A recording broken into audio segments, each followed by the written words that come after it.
데이터의 시대, 심장은 바뀌었습니다. AI 추론 폭증 속에서 부품 대란으로 챗GPT마저 멈출 위기 속에 삼성의 기술이 전 세계 AI 심장을 살렸습니다. 속도가 곧 돈인 시대, 메모리 반도체 세계 점유율 1위인 삼성의 비밀 기술을 지금부터 파헤쳐 보겠습니다. 시작 전 구독, 좋아요와 함께 어디서 보고 계신지 댓글로 남겨주시면 더욱 재밌는 사연으로 보답해드리겠습니다. 큰 힘이 됩니다. 감사합니다. 안녕하세요. 저는 엘리엇 그린이라고 합니다. 미국 출신으로 글로벌 테크 전문 매체인 디지털 컨티넌트의 수석 기자를 맡고 있습니다. 40대 초반의 나이에 실리콘밸리를 무대로 반도체 업계를 취재해온 지 벌써 15년이 넘었죠.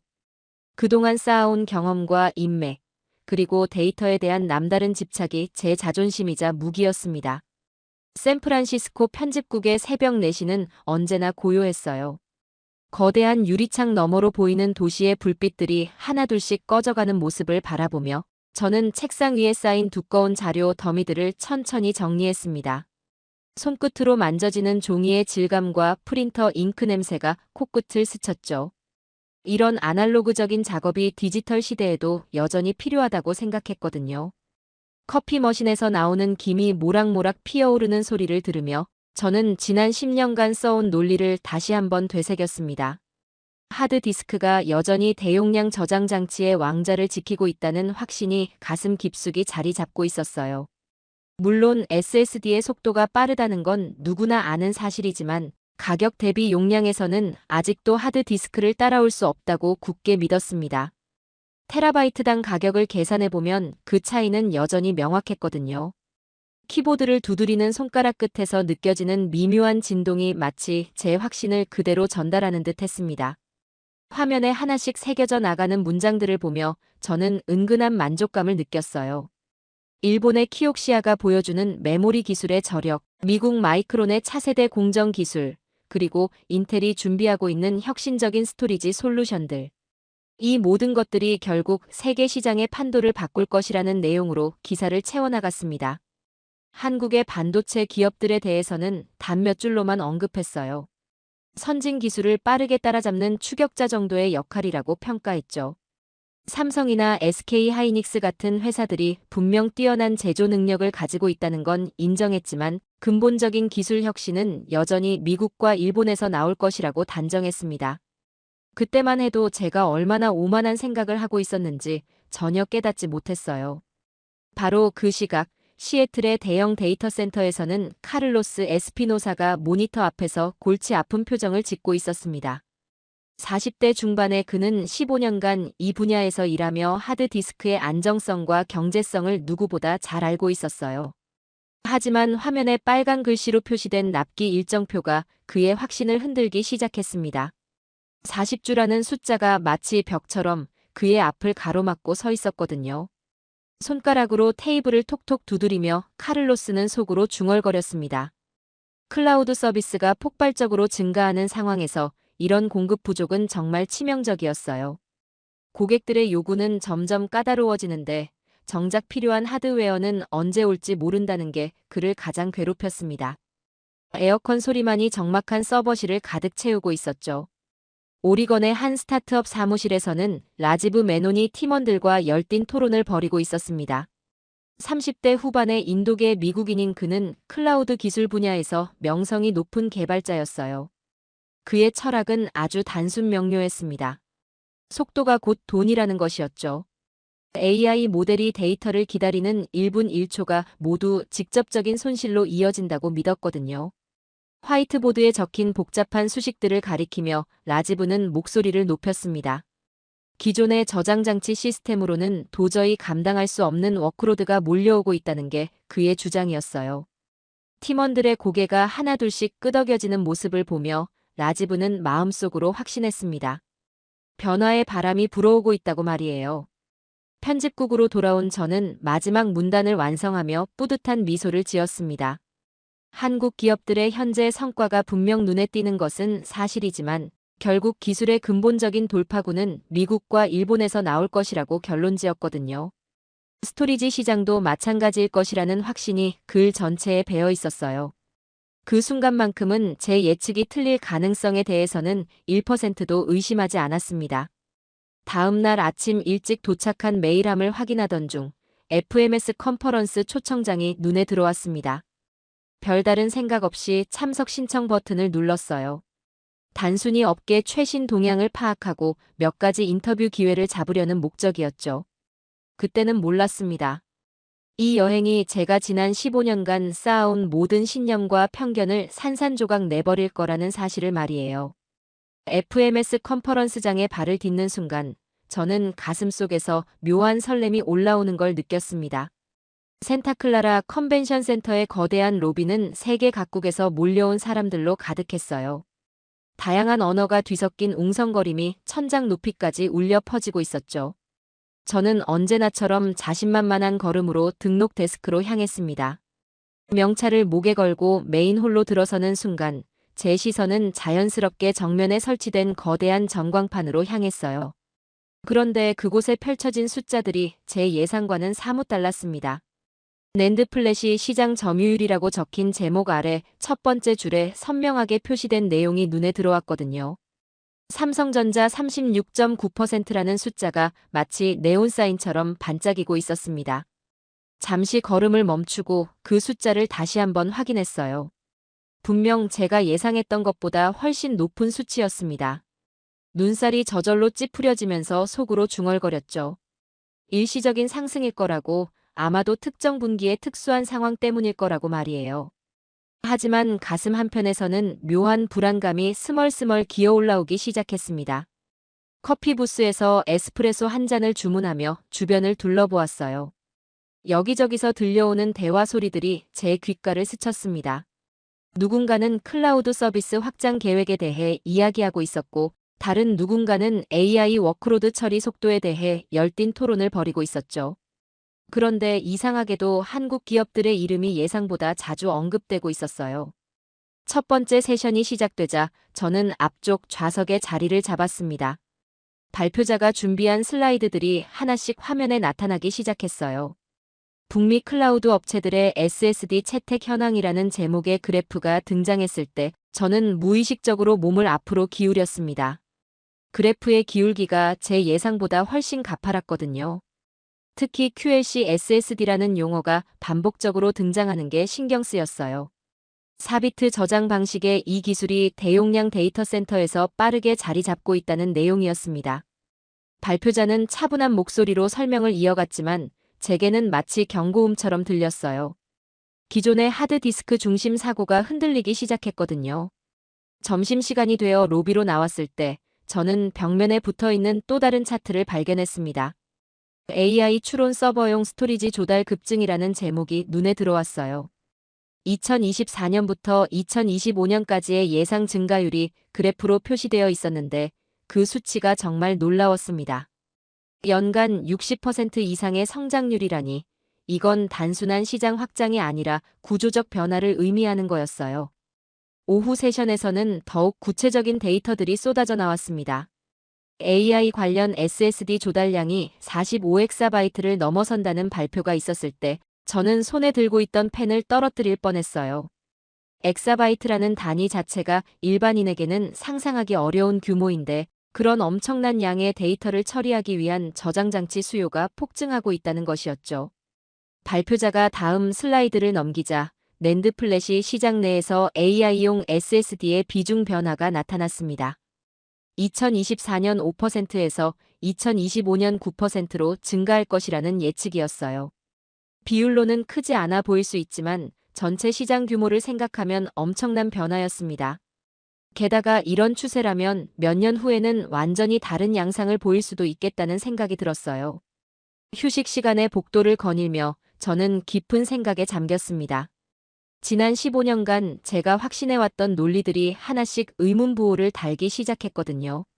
한국 기업들이 단순히 기술을 따라잡는 수준이 아니라 실제로 시장을 주도하고 있다는 증거들이 곳곳에서 발견되고 있었습니다. 특히 삼성의 36.9%라는 점유율은 우연이나 일시적 현상으로 치부하기에는 너무 압도적이었어요. 마지막 세션이 끝나고 컨퍼런스장을 나서면서 저는 가슴속에서 복잡한 감정들이 뒤엉키는 걸 느꼈습니다. 자존심이 상한다는 표현이 딱 맞는 상황이었어요. 제가 그토록 확신했던 예측들이 현실 앞에서 무력해지고 있다는 사실을 받아들이기가 쉽지 않았거든요. 하지만 동시에 저널리스트로서의 호기심도 강하게 자극받고 있었습니다. 호텔로 돌아가는 택시 안에서 저는 창밖을 바라보며 속으로 다짐했어요. 이런 변화의 배경에는 분명 더 깊은 이유가 있을 것이라고, 그리고 그 진실을 직접 확인해 봐야겠다고 말이에요. 왜 한국이 이 거대한 변화의 중심에 서 있는지, 그 답을 찾기 위해서는 현장으로 가봐야겠다는 결심이 서기 시작했습니다. 컨퍼런스에서 돌아온 지 사흘 만에 저는 인천공항에 발을 딛고 있었습니다. 예상보다 훨씬 빨리 진행된 일정이었어요. 삼성전자 측에서 보내온 초청 메일을 받고는 주저없이 항공편을 예약했거든요. 15시간의 긴 비행이었지만 가슴속에서 타오르는 궁금증이 피로감을 잊게 만들었습니다. 화성으로 향하는 버스 안에서 저는 창밖 풍경을 유심히 바라봤어요. 고속도로 양옆으로 펼쳐진 산업단지들의 모습이 제가 상상했던 것과는 사뭇 달랐습니다. 깔끔하게 정돈된 건물들과 첨단 시설들이 끝없이 이어지고 있었거든요. 미국의 실리콘밸리와는 또 다른 역동성이 느껴졌어요. 삼성전자 화성 캠퍼스 정문에 도착했을 때 저를 맞이한 사람은 윤소라 씨였습니다. 30대 초반으로 보이는 그녀는 삼성전자 반도체 전략 마케팅 매니저였어요. 첫인상부터 범상치 않았습니다. 악수를 나누는 순간 느껴진 그녀의 눈빛에는 조용하지만 강한 자신감이 담겨 있었거든요. 로비에서 간단한 인사를 나눈 후 윤소라 씨는 저를 회의실로 안내했습니다. 벽면 전체를 가득 채운 모니터에는 실시간으로 업데이트되는 생산 현황이 표시되고 있었어요. 숫자들이 끊임없이 변하는 모습을 보며 저는 이곳의 규모가 제 상상을 훨씬 뛰어넘는다는 걸 실감했습니다. 윤소라 씨가 태블릿을 조작하자 화면에 새로운 정보들이 나타났어요. 9세대 V낸드라는 제목 아래 펼쳐진 기술 사양들이 정말 인상적이었습니다. 그녀는 차분한 목소리로 설명을 시작했죠.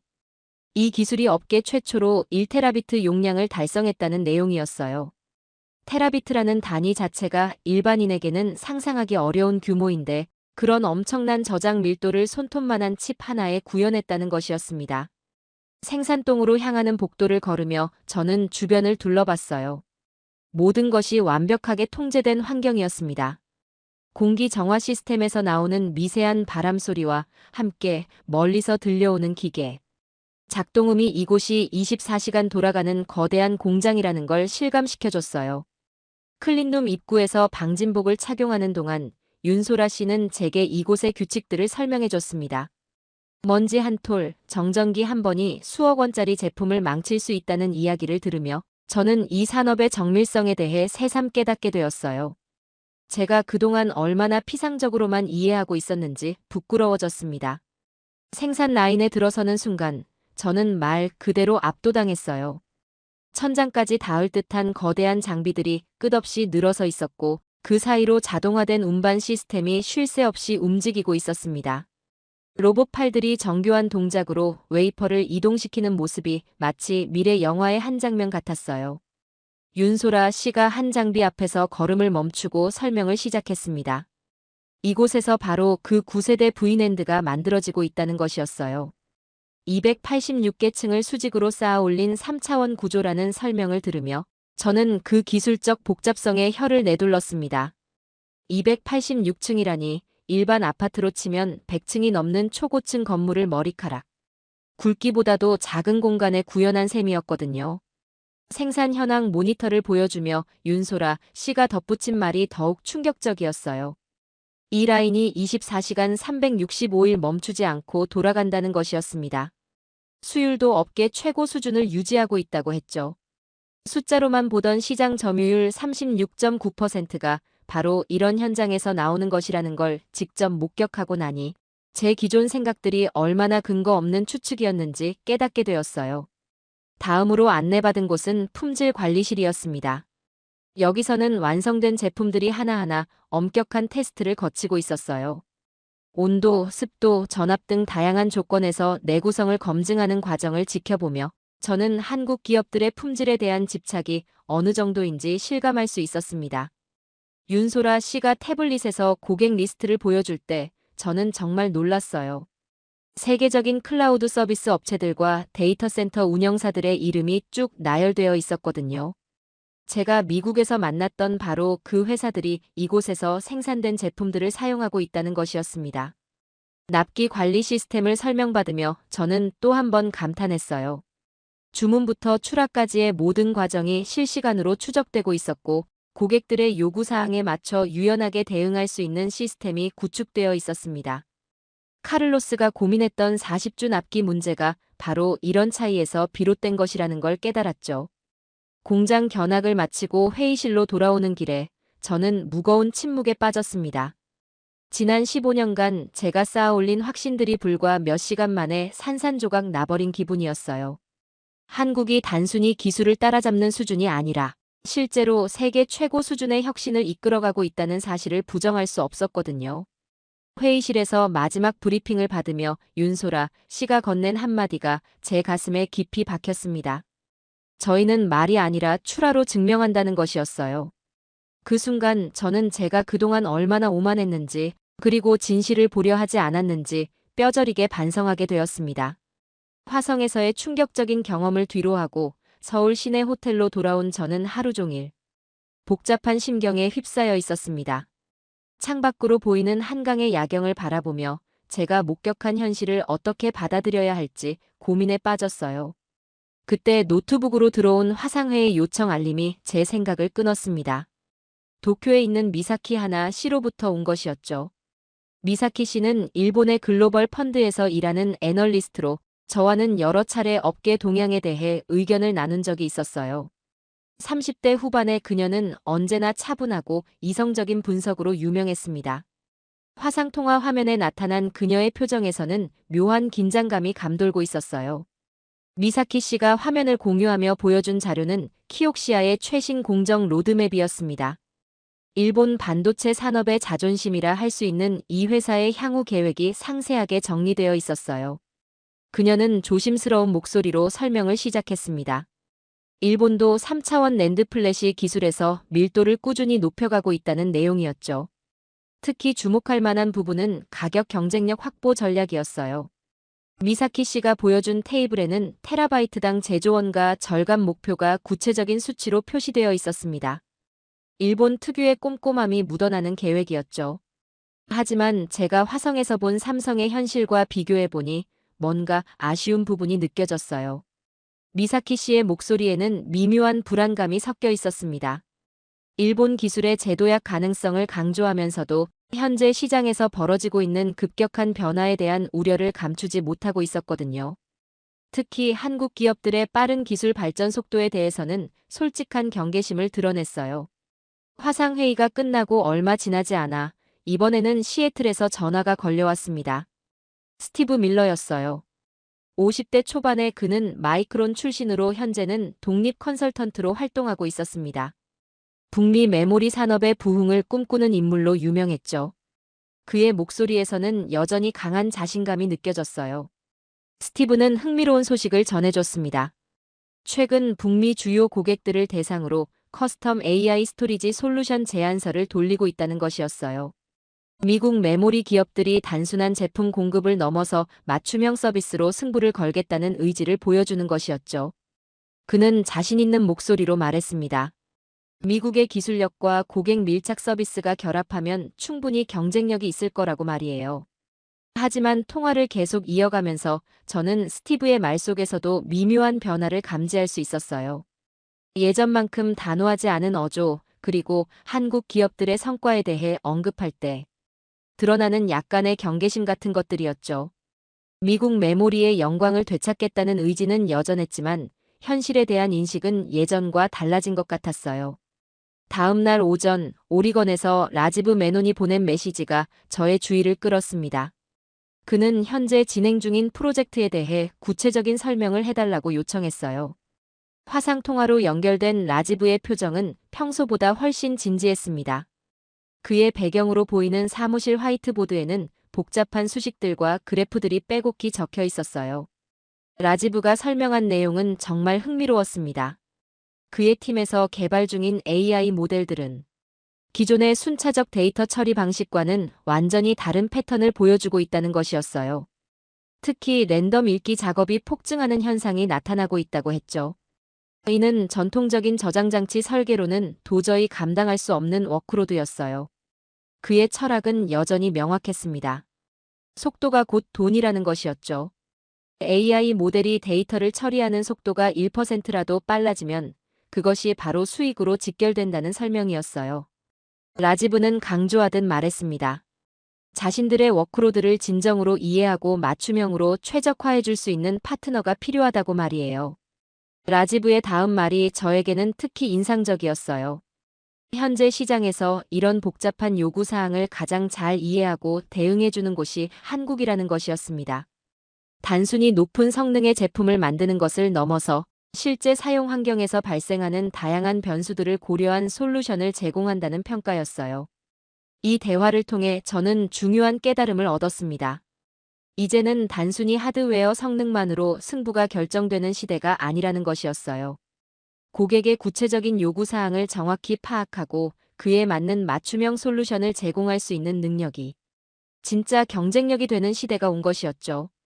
저녁 무렵 서울 시내 카페에서 윤소라 씨와 다시 만났습니다. 하루 종일 쌓인 궁금증들을 정리해서 질문드리고 싶었거든요. 그녀는 여전히 차분한 미소를 지으며 제 질문들을 하나씩 받아주었어요. 특히 맞춤형 AI SSD 전략에 대한 설명이 인상적이었습니다. 윤소라 씨의 설명에 따르면 삼성에서는 고객별로 다른 워크로드 패턴을 분석하고 그에 최적화된 펌웨어와 컨트롤러 설정을 제공한다고 했어요. 같은 하드웨어라도 사용 목적에 따라 완전히 다른 성능 특성을 보여줄 수 있다는 것이었죠. 이런 접근 방식이 바로 라지브 같은 고객들이 원하는 것이라는 걸 깨달았습니다. 카페를 나서며 저는 마침내 상황을 정확히 파악할 수 있었어요. 일본은 여전히 기술적 기반을 탄탄히 다지려 노력하고 있고 미국은 과거의 영광을 되찾으려 분투하고 있었습니다. 하지만 한국은 이미 한 발 앞서 고객의 실제 요구사항에 집중하며 시장을 주도해 나가고 있었던 것이죠. 경쟁의 좌표가 완전히 바뀌었다는 걸 인정하지 않을 수 없었어요. 서울에서의 며칠을 보내며 얻은 깨달음들을 정리하던 중 라지브로부터 흥미로운 제안이 들어왔습니다. 시애틀에서 진행 중인 대규모 파일럿 테스트에 참관해보지 않겠느냐는 것이었어요. 저는 주저없이 승낙했습니다. 이론과 숫자로만 보던 것들을 실제 현장에서 확인해볼 절호의 기회였거든요. 시애틀 공항에 도착한 저를 맞이한 라지브의 표정에는 묘한 흥분이 섞여 있었어요. 공항에서 데이터 센터로 향하는 차 안에서 그는 지난 몇 주간 준비해온 테스트에 대해 열정적으로 설명했습니다. 이번 파일럿의 핵심은 기존 하드디스크 기반 시스템과 새로운 QLC, SSD 기반 시스템의 성능을 직접 비교해보는 것이었어요. 데이터 센터에 들어서는 순간 저는 그 규모에 압도당했습니다. 끝없이 이어진 서버렉들 사이로 차가운 공기가 끊임없이 순환하고 있었고 수많은 LED 불빛들이 마치 도시의 야경처럼 반짝이고 있었어요. 이곳에서 전 세계 수많은 사람들의 데이터가 처리되고 있다는 사실이 새삼경이롭게 느껴졌습니다. 라지브는 저를 특별히 준비된 테스트 섹션으로 안내했어요. 여기에는 동일한 사양의 서버들이 두 그룹으로 나뉘어 설치되어 있었습니다. 한쪽은 기존의 하드디스크 기반 스토리지 시스템이었고 다른 한쪽은 최신 QLC SSD로 구성된 시스템이었죠. 겉보기에는 별 차이가 없어 보였지만 그 속에 담긴 기술은 완전히 달랐어요. 테스트가 시작되자 모니터 화면에 실시간 데이터들이 쏟아지기 시작했습니다. AI 추론 워크로드를 시뮬레이션한 대규모 랜덤 읽기 작업이었어요. 처음에는 두 시스템 모두 비슷한 성능을 보여주는 것 같았지만 시간이 지날수록 차이가 벌어지기 시작했습니다. QLC SSD 시스템의 처리량이 눈에 띄게 높아지고 있었거든요. 라지브가 손가락으로 그래프를 가리키며 설명해 주었어요. 동시 접속자가 늘어나고 데이터 요청이 복잡해질수록 두 시스템의 성능 격차가 기하급수적으로 벌어진다는 것이었습니다. 특히 응답 시간에서 그 차이가 극명하게 드러났어요. 하드디스크 시스템은 점점 느려지는 반면 SSD 시스템은 여전히 안정적인 속도를 유지하고 있었죠. 가장 인상적이었던 순간은 AI 학습 시뮬레이션이 진행될 때였어요. 엄청난 양의 데이터를 빠르게 읽고 써야 하는 작업에서 QLC SSD의 증가가 발휘되었습니다. 학습 윈도우라고 불리는 시간이 기존 시스템 대비 40% 이상 단축되었거든요. 라지브의 말대로 시간이 곧 돈인 상황에서 이런 차이는 정말 엄청난 것이었어요. 테스트룸 한편에서 지켜보던 카를로스 에스피노사의 표정이 점점 어두워지는 걸 볼 수 있었습니다. 그는 15년간 하드디스크의 신뢰성과 경제성을 믿어왔던 사람이었어요. 하지만 지금 눈앞에서 벌어지는 현실은 그의 확신을 뒤흔들기에 충분했습니다. 특히 납기 문제가 발목을 잡고 있는 상황에서 당장 사용 가능한 대안이 이렇게 뛰어난 성능을 보여주니 고민이 깊어질 수밖에 없었어요. 점심시간에 카를로스와 함께한 대화가 특히 기억에 남아요. 그는 솔직하게 털어놓았습니다. 최근 몇 달간 하드디스크 공급업체들로부터 받은 납기 연장 통보가 벌써 세 번째라는 것이었어요. 30주에서 40주, 다시 50주로 계속 늘어나는 대기 시간 때문에 확장 계획이 모두 틀어져 버렸다고 했죠. 카를로스의 한숨 섞인 목소리가 귓가에 맴돌았어요. 고객들의 요구는 날로 늘어나는데 필요한 하드웨어는 언제 올지 모른다는 딜레마가 그를 괴롭히고 있었거든요. 반면 SSD는 주문하면 바로 받을 수 있고 성능까지 이렇게 뛰어나니 선택의 여지가 없다는 게 그의 솔직한 심경이었어요. 오후 세션에서는 더욱 정교한 테스트가 진행되었습니다. 실제 클라우드 서비스에서 발생하는 다양한 패턴의 워크로드를 재현한 것이었어요. 이미지 처리, 음성 인식, 자연어 처리 등 서로 다른 AI 모델들이 동시에 돌아가는 상황을 시뮬레이션했죠. 이때 QLC SSD의 장점이 더욱 두드러지게 나타났습니다. 라지브가 보여준 비용 분석 자료도 충격적이었어요.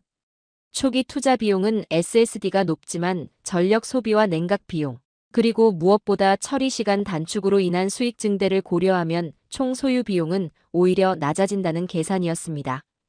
특히 AI 서비스에서는 응답 속도가 직접적으로 사용자 만족도와 연결되기 때문에 이런 성능 향상이 곧 경쟁력이 된다는 설명이었어요. 하루 종일 테스트를 지켜본 후 저는 데이터 센터 로비에 앉아 깊은 생각에 잠겼습니다.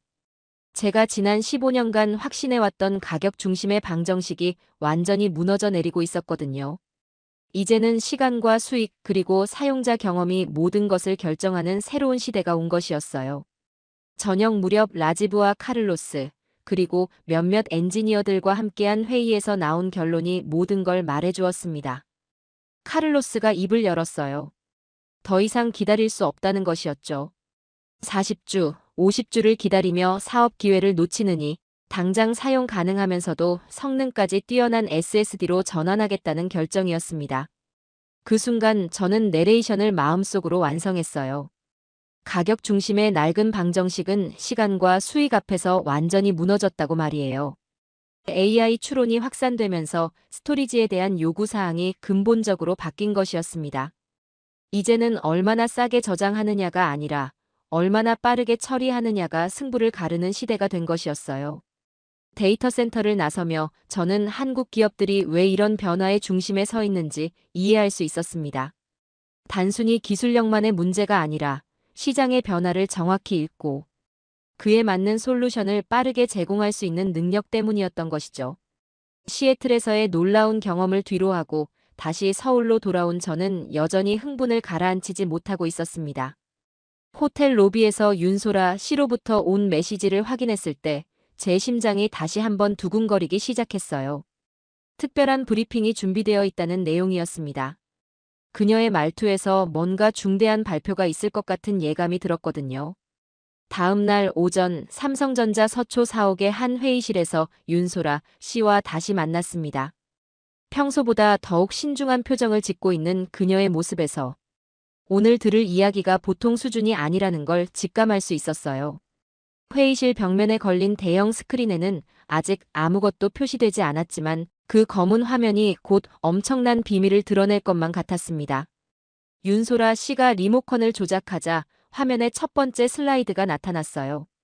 차세대 V랜드 개발 로드맵이라는 제목이 눈에 들어왔습니다.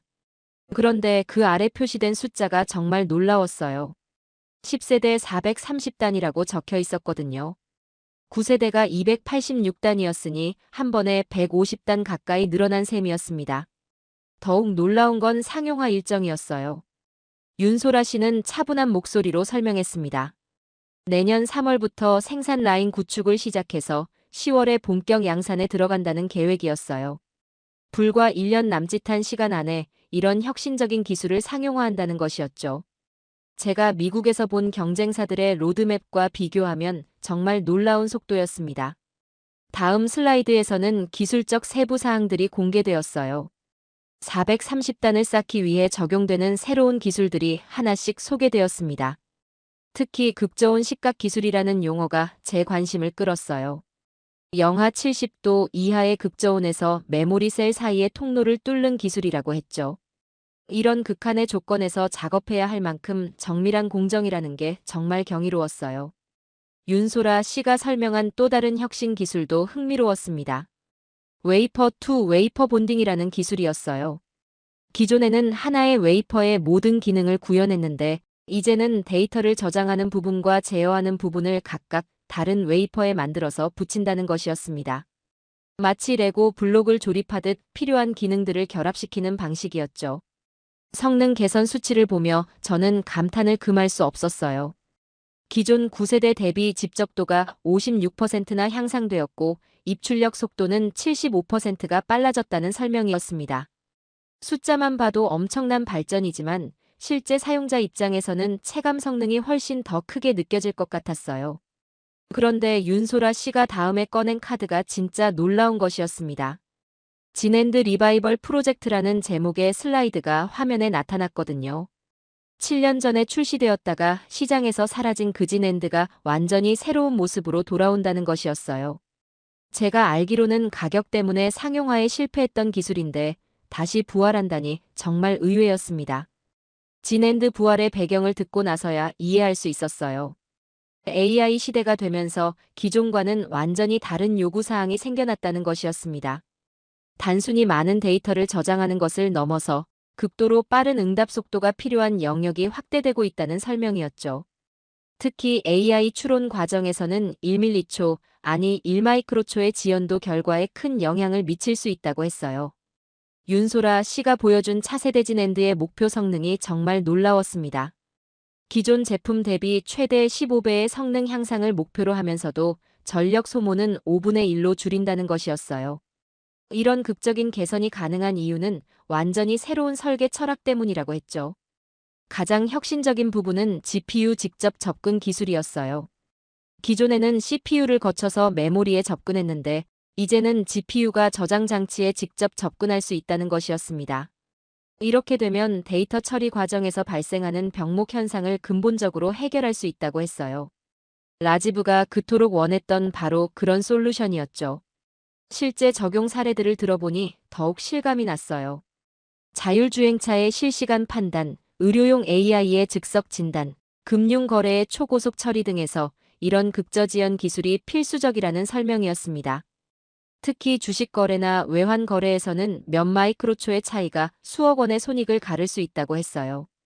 윤소라 씨가 마지막으로 보여준 타임라인을 보며 저는 정말 놀랐습니다. 이 모든 기술들이 단계적으로 상용화될 예정이라는 것이었어요. 10세대 430단 낸드는 내년부터, 진엔드는 그 다음 해부터 시장에 선보인다는 계획이었죠. 경쟁사들이 아직 계획 단계에서 고민하고 있을 때 이미 구체적인 실행 일정까지 세워놓은 것이었습니다.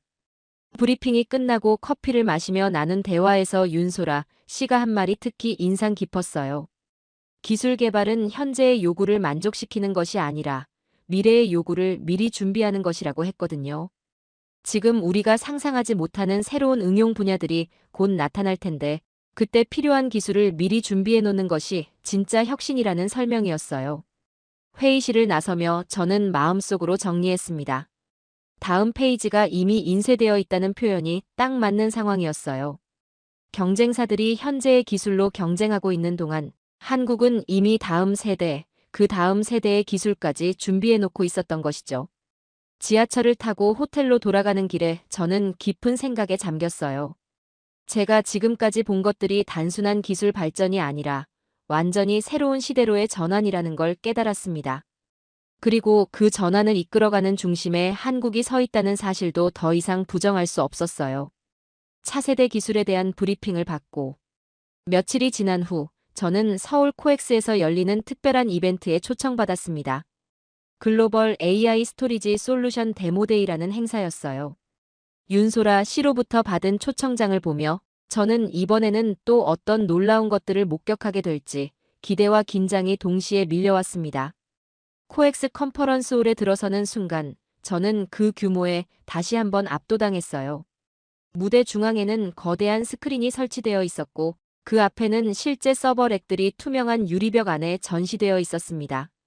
관객석에는 세계 각국에서 온 업계 관계자들이 가득 앉아 있었죠. 그 중에서도 익숙한 얼굴들을 발견할 수 있었어요. 라지브 메논이 무대 한쪽에서 노트북을 조작하며 마지막 점검을 하고 있었습니다. 그의 표정에서는 진지함과 동시에 자신감이 엿보였어요. 오늘 시연할 내용에 대한 확신이 있다는 듯한 모습이었죠. 저는 객석에서 그를 바라보며 시애틀에서 본 그 놀라운 성능이 과연 여기서도 재현될지 궁금했습니다. 객석 뒤편에서는 미사키 하나 씨가 조용히 자리를 잡고 있었어요. 일본에서 특별히 이 행사를 보러 온 것 같았습니다. 그녀의 손에는 두꺼운 자료집이 들려 있었고 펜을 든 손이 약간 떨리고 있는 것 같았어요. 아마도 오늘 시연 결과가 자신의 분석에 어떤 영향을 미칠지 걱정하고 있는 것 같았습니다. 스티브 밀러도 반대편에 앉아 있었어요. 50대 초반의 그는 평소보다 표정이 굳어 보였습니다. 팔짱을 끼고 무대를 바라보는 그의 모습에서는 어떤 결과가 나오든 받아들일 준비가 되어 있다는 듯한 체념 같은 것이 느껴졌어요. 하지만 동시에 마지막까지 희망을 놓지 않으려는 의지도 엿보였죠. 시연이 시작되자 라지브가 무대로 올라왔습니다. 그는 간단한 인사말과 함께 오늘 진행할 테스트에 대해 설명했어요. 3가지 서로 다른 AI 워크로드를 동시에 처리하면서 각각의 특성에 맞게 최적화된 스토리지 솔루션의 성능을 비교해 보겠다는 것이었습니다. 첫 번째는 이미지 인식 AI였어요. 수많은 고해상도 사진들을 실시간으로 분석하여 객체를 식별하는 작업이었습니다. 이런 워크로드는 대용량 파일들을 순차적으로 빠르게 읽어야 하는 특성이 있다고 했죠. 두 번째는 음성 인식 AI로 작은 크기의 오디오 데이터를 극도로 빠른 속도로 처리해야 하는 작업이었어요. 세 번째는 멀티모달 AI로 텍스트와 이미지, 음성을 동시에 처리하는 복합적인 워크로드였습니다. 라지브가 첫 번째 워크로드를 시작하자 대형 스크린의 실시간 성능 그래프가 나타났습니다. 놀라운 것은 한국 진영의 맞춤형 SSD가 워크로드 패턴을 실시간으로 분석해서 그에 맞게 동작 방식을 조정한다는 것이었어요. 펌웨어가 데이터 패턴을 감지하고 컨트롤러가 그에 최적화된 방식으로 입출력, 큐를 재구성하는 모습을 그래프로 확인할 수 있었습니다. 두 번째 워크로드로 넘어가자 정말 신기한 일이 벌어졌어요. 같은 하드웨어인데도 완전히 다른 성능 특성을 보여주기 시작한 것이었습니다. 음성 데이터의 특성에 맞춰 랜덤 액세스를 최적화하고 지연 시간을 최소화하는 방향으로 시스템이 스스로 재구성되었거든요. 마치 똑똑한 비서가 상황에 맞게 일하는 방식을 바꾸는 것 같았어요. 세 번째 멀티모달 워크로드에서는 더욱 복잡한 최적화가 이루어졌습니다. 텍스트, 이미지, 음성 데이터가 동시에 처리되는 상황에서 각각의 특성에 맞게 입출력 큐가 다이나믹하게 분할되고 재조합되는 모습이 실시간으로 표시되었어요. 이런 수준의 지능적 최적화는 정말 경이로웠습니다. 객석에서 지켜보던 미사키 씨가 작은 목소리로 중얼거리는 소리가 들렸어요. 이건 대량 양산이 아닌 맞춤 솔루션의 싸움이라는 말이었습니다. 그녀의 목소리에는 깊은 깨달음과 동시에 약간의 좌절감이 섞여 있었어요. 일본이 그동안 추구해온 완벽한 제조업 철학이 이제는 충분하지 않다는 걸 인정하는 순간이었죠. 스티브 밀러는 더욱 직접적인 반응을 보였어요. 씁쓸한 표정으로 고개를 끄덕이며 한마디를 내뱉었습니다. 그래, 지금은 솔루션의 시대라고 말이에요. 그의 목소리에는 오랫동안 품어왔던 미국 메모리, 산업 부흥의 꿈이 현실 앞에서 무너지는 아픔이 담겨 있었습니다. 시연이 계속 진행되면서 더욱 놀라운 기능들이 공개되었어요. 시스템이 사용자의 패턴을 학습해서 다음에 필요한 데이터를 미리 준비하는 예측 캐싱 기능이었습니다. 이렇게 되면 실제 요청이 들어오기 전에 이미 데이터가 준비되어 있어서 체감. 응답 속도가 훨씬 빨라진다는 설명이었어요.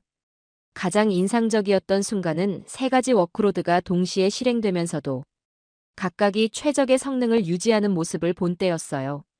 기존의 범용 솔루션이라면 절대 불가능한 일이었습니다. 하나의 시스템에서 서로 다른 요구사항을 가진 작업들이 마치 별개의 전용 시스템에서 돌아가는 것처럼 완벽하게 처리되고 있었거든요. 라지브가 마지막 시연으로 보여준 것은 실시간 성능 튜닝이었어요. 워크로드가 변화하는 상황에서 시스템이 어떻게 대응하는지를 실시간으로 보여주었습니다. 갑자기 이미지 처리 요청이 급증하자 시스템이 즉시 그에 맞춰 리소스 배분을 조정하고 성능을 최적화하는 모습이 정말 놀라웠어요. 시연이 끝나고 질의응답 시간이 되자 객석에서 다양한 질문들이 쏟아졌습니다. 대부분 이런 수준의 맞춤형 최적화가 어떻게 가능한지에 대한 기술적 질문들이었어요. 윤소라 씨가 무대에 올라와서 답변을 시작했는데 그녀의 설명을 들어보니 정말 대단한 기술력의 결집체라는 걸 알 수 있었습니다. 특히 인상적이었던 것은 이런 맞춤형 솔루션이 표준 하드웨어를 기반으로 한다는 점이었어요. 완전히 새로운 하드웨어를 만드는 것이 아니라 소프트웨어와 펌웨어의 지능적 조합으로 이런 결과를 만들어낸다는 것이었습니다. 이는 비용 효율성과 확장성 측면에서도 엄청난 장점이었죠. 행사가 끝나고 로비에서 만난 미사키 씨와 나눈 대화가 기억에 남아요. 그녀는 솔직하게 털어놓았습니다. 일본이 그동안 추구해온 완벽한 제조 기술만으로는 이제 경쟁하기 어렵다는 것을 인정한다고 말이에요. 고객의 구체적인 요구사항을 이해하고 그에 맞는 솔루션을 제공하는 능력이 진짜 경쟁력이 되는 시대가 왔다는 걸 깨달았다고 했습니다. 스티브 밀러와의 대화는 더욱 인상 깊었어요. 그는 미국이 과거의 영광에만 매달려 있는 동안 시장은 이미 완전히 다른 방향으로 흘러가고 있었다고 인정했습니다. 이제는 기술력만으로는 부족하고 고객과의 긴밀한 협력을 통해 진정한 가치를 창출할 수 있는 기업이 승리하는 시대라고 말했어요. 컨퍼런스홀을 나서며 저는 오늘 본 것들을 정리해봤습니다. 이건 단순한 기술 시연이 아니라 산업 패러다임의 근본적 전환을 보여주는 상징적 사건이었어요. 대량 생산의 시대에서 맞춤형 솔루션의 시대로, 하드웨어 중심에서 소프트웨어 지능의 시대로 완전히 바뀌고 있다는 걸 목격한 것이었습니다. 데모데이에서의 충격적인 경험을 뒤로하고 저는 서울 시내 호텔 방으로 돌아왔습니다. 창밖으로 보이는 한강의 야경이 유난히 아름답게 느껴졌어요. 수많은 불빛들이 강물에 반사되어 반짝이는 모습을 바라보며 저는 지난 일주일간의 여정을 천천히 되돌아봤습니다. 노트북을 열고 빈 문서 화면을 마주하는 순간 가슴속에서 복잡한 감정들이 밀려왔어요. 손가락이 키보드 위에서 잠시 머뭇거렸습니다. 평소라면 서슴없이 써내려갔을 문장들이 이번에는 쉽게 나오지 않았거든요. 15년간 확신해왔던 논리들이 모두 무너진 상황에서 과연 어떤 단어로 시작해야 할지 막막했어요. 커피 한 잔을 마시며 깊은 숨을 내쉬고 마침내 첫 문장을 써내려가기 시작했습니다. 처음에는 습관적으로 기존의 관점에서 쓰기 시작했어요. 한국 기업들의 성과를 인정하면서도 여전히 미국과 일본의 기술적 우위를 강조하려는 문장들이었죠. 하지만 몇 문단을 쓰다 보니 뭔가 어색함을 느꼈습니다.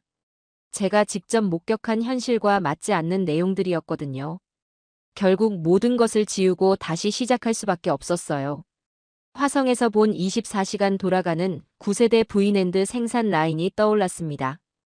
286개 층을 수직으로 쌓아 올린 그 정교한 기술력과 업계 최초 1테라비트 용량 달성이라는 성과가 머릿속을 스쳤어요. 단순히 기술을 따라잡는 수준이 아니라 완전히 새로운 차원의 혁신을 이끌어가고 있다는 사실을 부정할 수 없었습니다. 시애틀 데이터 센터에서 목격한 QLC SSD의 압도적인 성능도 생각났어요. 라지브의 AI 워크로드 테스트에서 보여준 그 놀라운 처리 속도와 카를로스가 인정할 수밖에 없었던 납기와 성능의 우위. 40주를 기다려야 하는 하드디스크 대신 당장 사용 가능하면서도 월등한 성능을 보여주는 SSD의 현실이 제 기존 논리를 완전히 뒤집어 놓았거든요.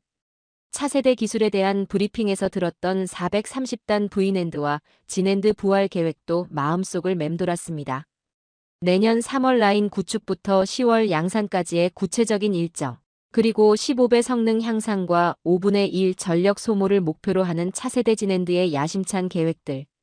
이 모든 것들이 경쟁사들보다 훨씬 앞서가는 로드맵이라는 사실에 감탄하지 않을 수 없었어요. 공개 데모에서 본 맞춤형 솔루션의 위력이 가장 인상적이었습니다. 이미지, 음성, 멀티모달 워크로드에 따라 실시간으로 최적화되는 지능형 스토리지 시스템. 미사키 씨가 중얼거렸던 그 말이 정확했어요. 이건 대량 양산이 아닌 맞춤 솔루션의 싸움이었고, 그 싸움에서 한국이 압도적인 우위를 점하고 있었던 것이죠. 문득 삼성전자의 시장 점유율 36.9%라는 숫자가 떠올랐어요. 처음 FMS 컨퍼런스에서 봤을 때는 일시적인 현상이라고 치부했었는데, 이제는 그 숫자 뒤에 숨어 있는 진짜 의미를 알 수 있었습니다.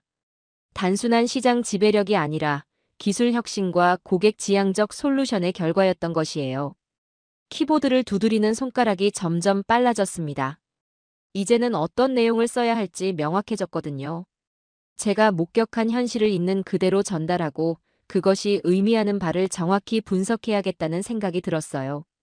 더 이상 편견이나 선입견에 기대어 글을 쓸 수는 없었습니다. AI 추론 시대의 도래와 함께 낸드 플래시 시장이 폭발적으로 성장하고 있다는 내용부터 시작했어요. 2024년 45엑사바이트를 넘어선 AI 관련 SSD 조달량과 연간 60% 이상의 성장률이 보여주는 구조적 변화를 설명했죠. 이는 단순한 호황이 아니라 완전히 새로운 패러다임의 시작이라고 써내려갔습니다. 그리고 한국 기업들이 이런 변화의 중심에 서게 된 이유를 분석했어요.